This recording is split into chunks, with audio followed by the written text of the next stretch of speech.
Hello everyone, and welcome to RunAwayRV Nesters, and welcome to my 7 ways to arrive alive at your next RV adventure. The first thing we're going to talk about today is everybody's favorite friend, our little seatbelts. Kids love seatbelts, let me tell you. I fight my kids when they were growing up, and my grandkids now. Kids love to do this. You have it here, they put it behind their back. Or one of my little tricky things, when they were in their car seat, they would do this. The seat belts here, attached, and they would do this. Oh my gosh. And every time they had to stop the flipping car. Okay. And then when Tiffany went flying out the car. Yes, okay. Well, he just mentioned something. Okay. This was before the days of car seats. In the 70s. And what? It was in the 70s. Right. It was in the 70s, before the days of car seats, mandatory seat belts. Well, I was stopped at a red light, and I wasn't the first one in the thing to get out from under the red light, but anyway, thought for sure that everything was batting down the hatches in the back seat. Kid was in the back seat, no car seat, because they didn't, we didn't really have car seats back then, and seatbelt on. Thought the flipping door was locked in the back. I don't really know. Maybe she undid it, the little latchy thing by hand, you can pull it up. She could have done that way. The point is, she opened the door up while you were taking off, and she fell out of the car. She fell out of the car, she rolled and set up, you stopped. Everybody, traffic saw it, stopped, thank God, and she was unharmed. I didn't know she flipped and fell out the car. And when you go, you usually look in the back. So when after I had gone, put on the thing and put on my gas to go, for some reason or other, I just looked in the back in my rearview mirror and went, where the heck is she at? And so I stopped, and somebody or another, thank God, they saw what happened. They stopped traffic, but she fell out, not in the middle, she fell out on the side, Thank God she wasn't in the middle of the road, but she was on the side, and somebody saw and they stopped traffic. I still don't know what the flip happened, but that's just weird. So anyway, besides that part of the crazy kid episode, that was scary. And even though you have a Class A, don't think that you don't need your seatbelt as far as the co-pilot does. You need the seatbelt. And I wouldn't stay without that seatbelt for no long period of time. You got to make a sandwich, got to go to the bathroom, get back in your seatbelt. It's just because you never flip and know. And speaking of co-pilots are needed. But if you don't have one, you have to be really more aware when you're pulling. Because the driver has a lot of pressure on their shoulders, especially when you're pulling a fifth wheel. And you got all that weight behind you. Well, whether it's a fifth wheel or a travel trailer, you're pulling anywhere in the neighborhood of 10,000 pounds up to 22,000 pounds or more. And you cannot stop on a dime.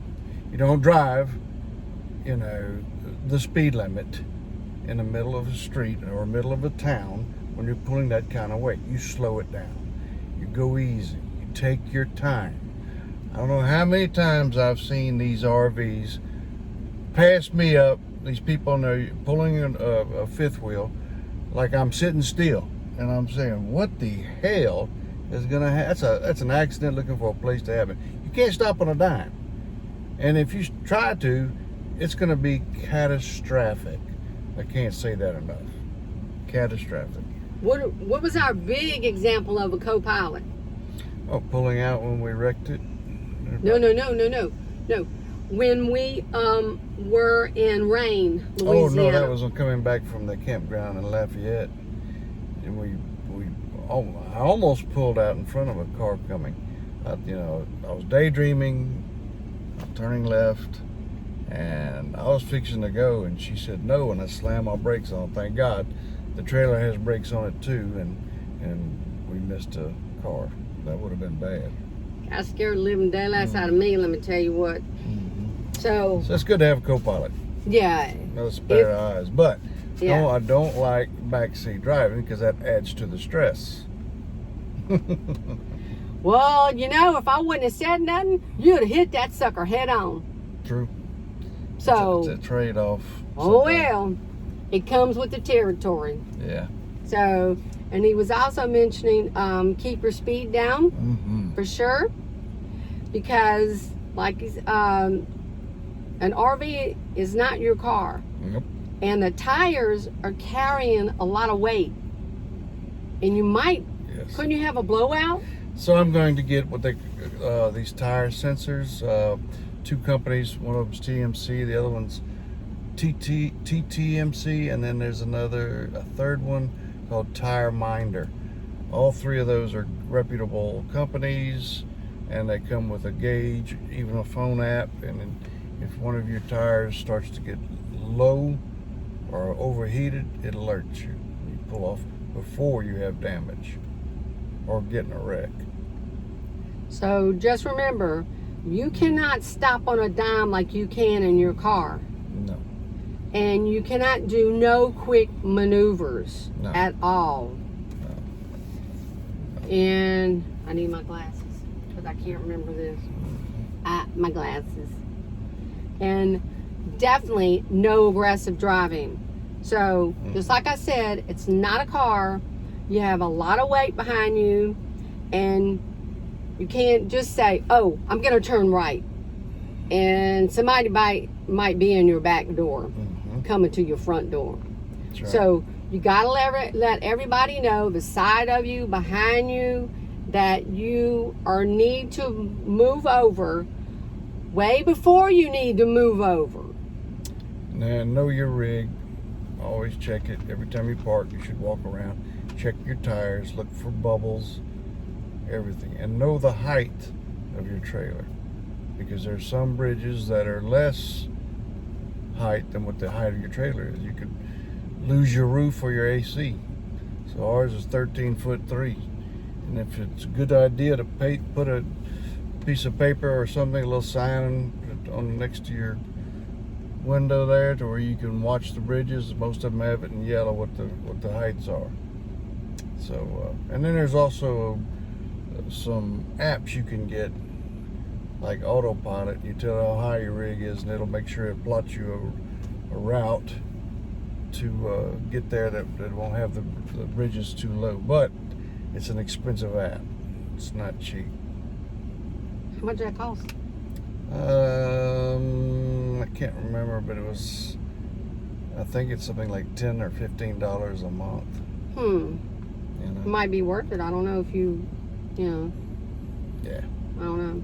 And another thing is wide turns. Oh yeah, you got to take wide turns when you're turning right.